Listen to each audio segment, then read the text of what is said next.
कुछ समय पहले की बात है। बलवानपुर नामक एक गांव था। उस गांव में रमेश नाम का व्यक्ति था जो अपनी पत्नी के साथ रहता था।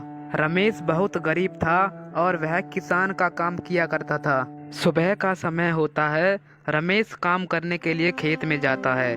रमेश को काम करते करते दोपहर हो जाती है।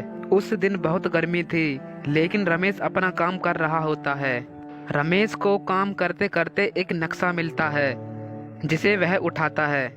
रमेश उस नक्शे को उठाने के बाद देखता है, अरे ये तो किसी खजाने का नक्शा है। इसकी मदद से मैं जल्द ही अमीर बन सकता हूँ।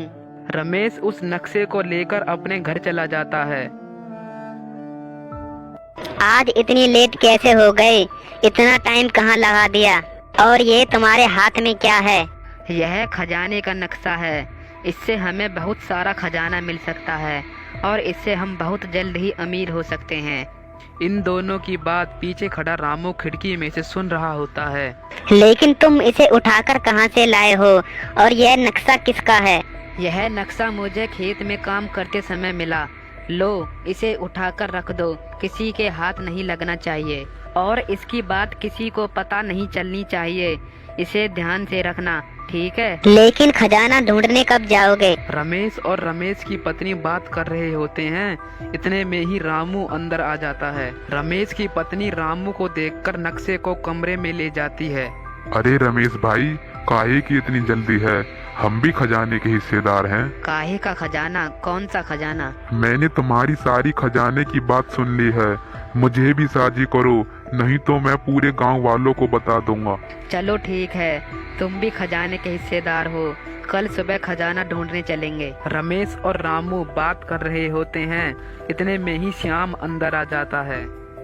अरे भाई रुको, खजाने के 2 हिस्से क्यों, 3 हिस्से होंगे। क्यों और किस लिए? क्योंकि मैंने तुम्हारी खजाने की सारी बातें सुन ली हैं, इसलिए मुझे भी हिस्सेदार बनाओ। अरे रमेश भाई, वहाँ तो बहुत सारा खजाना होगा, चलो इन्हें भी हिस्सेदार बना लेते हैं। हाँ हाँ, चलो ठीक है। खजाने के 3 हिस्से होंगे और खजाना ढूंढने कल सुबह चलेंगे। सभी अपने घर चले जाते हैं।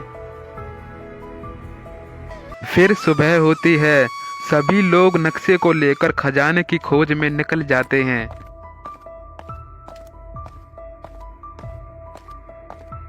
थोड़ी देर खोज करने के बाद वह खजाने की जगह पर आ जाते हैं। फिर वह गुफा के अंदर जाते हैं। सभी लोग इतना सारा सोना देखकर बहुत हैरान होते हैं। भाइयों, कितना सारा सोना है! मैंने तो इतना सारा सोना अपनी जिंदगी में कभी भी नहीं देखा है। चलो सारे सोने को लेकर घर चलते हैं। हाँ हाँ, सभी सोने को लेकर घर चलते हैं। सभी लोग सोने को घर ले आते हैं और सोने को बराबर 3 हिस्सों में बांट लेते हैं।